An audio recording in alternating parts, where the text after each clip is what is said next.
tiene la Laura más down, es una figurita, de verdad. Ay. Vale, entonces,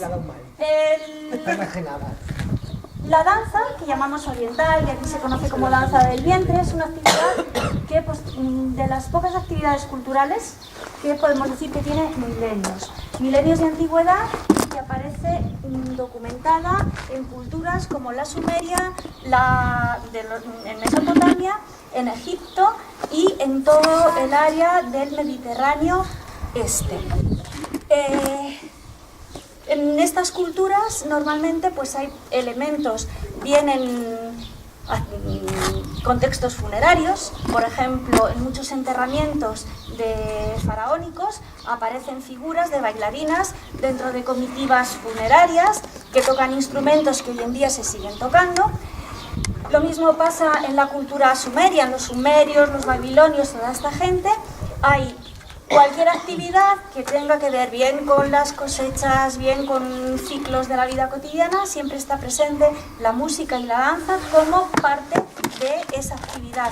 Y también hay bailarinas acompañadas de músicos. O sea que esa zona de ahí tenemos sus propias, un origen. Todo el norte de África, en el Magreb también tenemos una serie de actividades, no están tan documentadas como en las culturas, digamos, históricas anteriores, pero sí están en pinturas rupestres o en algunos cacharritos cerámicos que aparecen por ahí. Es una danza que con toda esa antigüedad aquí en Occidente no se conoce.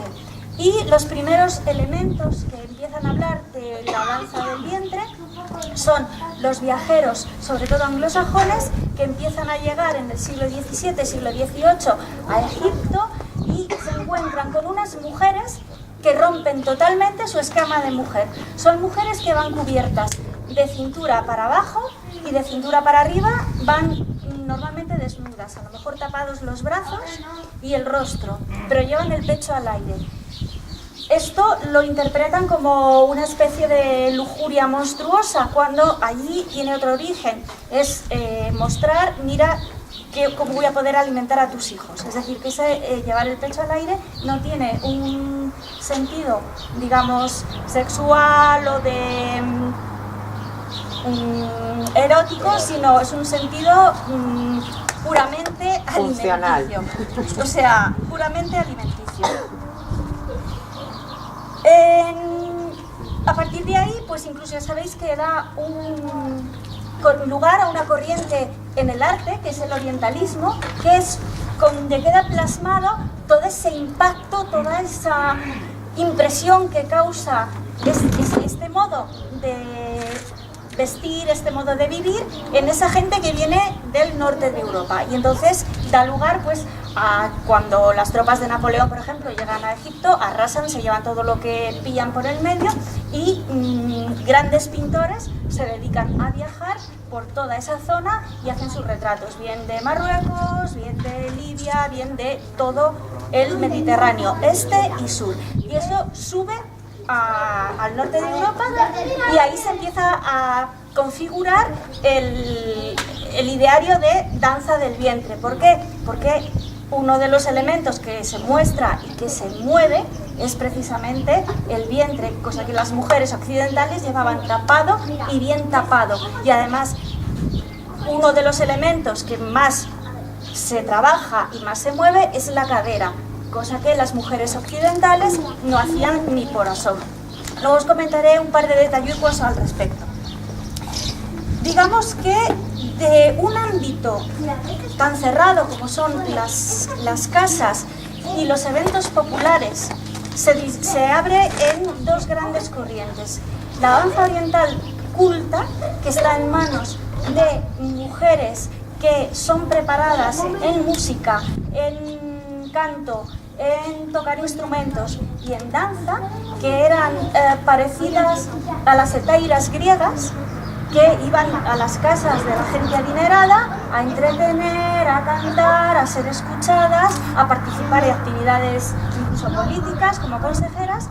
Y además, estas mujeres no solo están allí, sino que están documentadas también en la cultura andalusí, en Al-Ándalus. De hecho, los califas tienen un colectivo de mujeres que trabajan a su servicio, que las utilizan como herramienta política, porque las mandan a los reyes cristianos para entretenerlas o para, bueno, pues como moneda de cambio, ¿no? Yo te mando esta, ya verás qué bien, te lo pasas, en fin, una suerte de, no activistas políticas, ¿no? Pero sí la que entretiene y a la vez, pues exacto, elemento de intercambio. Y ahí, de ese ámbito, bueno, pues digamos que se mantienen los salones y luego hay también una danza popular. Esa danza popular está en manos de unas mujeres muy particulares, que son las gabachis. Las gabachis son lo que llamamos nosotros gitanas. Esto enlaza con parte de los orígenes. Ya sabéis que el pueblo gitano tiene su origen en una región del norte de la India, que es el Rajastán, y del Rajastán se distribuyen, vienen hacia Europa y siguen dos caminos. Todo lo que es, salen de la India, atraviesan Pakistán, bueno, todos estos países, llegan al Tigris, el Éufrates, y cuando llegan al Mediterráneo toman dos caminos. Uno por los Balcanes, y allí se asientan y dan lugar a todo lo que conocemos del mundo de los gipsies balcánicos, el folclore balcánico. Pasan por Egipto, otra rama pasa por Egipto, allí se asientan y es una población muy importante, la de los gitanos del Nilo. Es esos gitanos del Nilo donde surgen las gabachis, que traducido significa algo así como las invasoras. Son mujeres que siguen, bueno, sus propios hábitos, no se ajustan a la moral imperante del contexto donde viven, y avanzando, llegan hasta la península ibérica. Es un poco difícil contároslo cronológicamente, pero tanto la cultura griega como la cultura romana, como la cultura pre-romana en Hispania, tiene también bailarinas que están documentadas en textos romanos, que bailan de una manera similar, es decir, que no solamente lo traen ellos, sino que ya hay un sustrato de danza en la que se utilizan elementos como son los crótalos, que están... tu bolsita. ¿La bolsuca dónde está? ¿Qué bolsa? Ahí, me encanta. Veréis. Una blanca por A ver, yo no soy ni música ni nada de nada. Entonces son estos los crótalos. Se tocan así. Hace 1000 años que no toco. Uno al dedo gordo y otro al del medio. Al corazón. Son muy bonitos. Más que esto me los contábamos. Sí. Las canciones infantiles se tocan mucho con crótalos. ¿Te ¿Te acuerdas de coreano? Crusta, las se llaman crusta, están, o sea, los hay documentados. Como si fueran castañuelas. No, pero esa es la mejor manera, claro. Bueno, se utilizan como acompañamiento, los hay de este tamaño, los hay más grandes, el sonido tiene que... Yo no soy experta y lo que os juro que es horroroso es bailar a la vez que vas haciendo los ritmos.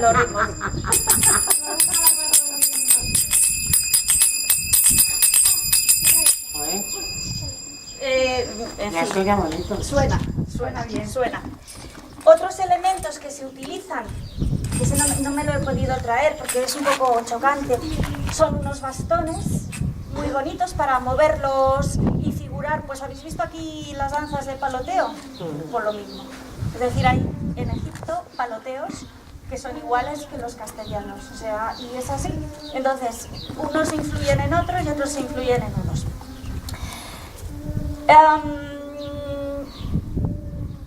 Esta danza, que tiene esa tradición, ese arraigo popular, se mantiene en las casas y cuando es algo que a nadie le parece chocante, es algo que bueno, pues todo el mundo acepta, es algo que se hace por mujeres pero también por hombres, es decir, la imagen que tenemos aquí es muy distorsionada. Los tíos bailan en su casa y en las fiestas y en todo y no tienen ningún problema y menean la cadera, que da gusto verles, y es algo propio y natural, es decir, no es solo la bailarina brillante. ¿Por qué tenemos esa imagen de la bailarina estupenda, brillante, maravillosa? Pues porque en un momento determinado eso salta a Hollywood. En Egipto en los años 40 y 50 hay una industria muy potente del cine, como la que hay ahora en India, la de Bollywood, y hay todo pero no un corpus, hay cientos de películas en las que aparecen escenas de danza porque forma parte de la vida cotidiana de la gente. Es más, la presencia de las bailarinas es tan importante que en todas las bodas tiene que haber una bailarina porque es un símbolo de fertilidad. Y hay unas, va la comitiva, que va la novia tapada con su velo, el novio, y luego las que tocan pues, los distintos instrumentos, y la bailarina que baila para todo el mundo, pero especialmente para la novia. Se pone la novia y el novio en unos asientos especialmente adornados, y baila para ella, porque es un símbolo de fertilidad. ¿Por qué es un símbolo de fertilidad? Porque trabajamos suelo pélvico. Y al trabajar suelo pélvico, ya sabéis la importancia que tiene. Tus embarazos con un suelo pélvico fuerte tienen más posibilidades de salir adelante, el periodo expulsivo del feto es más corto y más fuerte, y entonces en un par de empujones echas el bebé y no tienes menos problemas que si no tienes suelo pélvico, y posteriormente pues eres más mejor porque no tienes todo tu suelo pélvico destrozado a causa de la dilatación y del trabajo de contracción. Es uno de los elementos, digamos, más importantes de este modo de bailar. Esta danza clásica de alta, digamos, de sociedad se llama la oriental, en árabe, Raqs Sharqi. Raqs significa danza, Sharqi, oriente. Y la popular, la que se hace en la calle, la que se hace en las casas, la que se baila en los pueblos, en los acontecimientos pues como aquí nos echamos las jotas cuando son las ferias, se llama el Raqs al Baladi. Baladi, que nuestra palabra, esto no es baladí, tiene el mismo origen, es decir, algo popular, pues sin importancia, que es cotidiano. A lo largo de todo el Mediterráneo, aunque todo el mundo baila y más o menos se mueven de una manera similar, hay distintos ritmos, distintas músicas. Voy a intentar os he traído varias, pues por ejemplo, del Golfo Pérsico. Todo suena como moro, pero no es lo mismo. Otra cosa es la música de los campesinos egipcios, que es la Saidi. Otra es el dabke del Líbano y el de Siria, que se baila, pues para que os hagáis una idea, la gente se agarra de la mano y van bailando, dando un zapatazo en el suelo y moviéndose de una manera muy parecida a como bailamos la sardana. Es decir, que cualquier danza que podéis pensar de aquí tiene su reflejo, su espejo, su equivalente en el otro lado. Y en el sur también. Hablábamos antes de mujeres, las Gabachi. No os perdáis de vista otras mujeres que viven en el norte de África, que son las seijas, que seguro que la mamá las conoce, que son literalmente las mujeres que no están sujetas a hombres y hacen lo que les da la gana, absolutamente.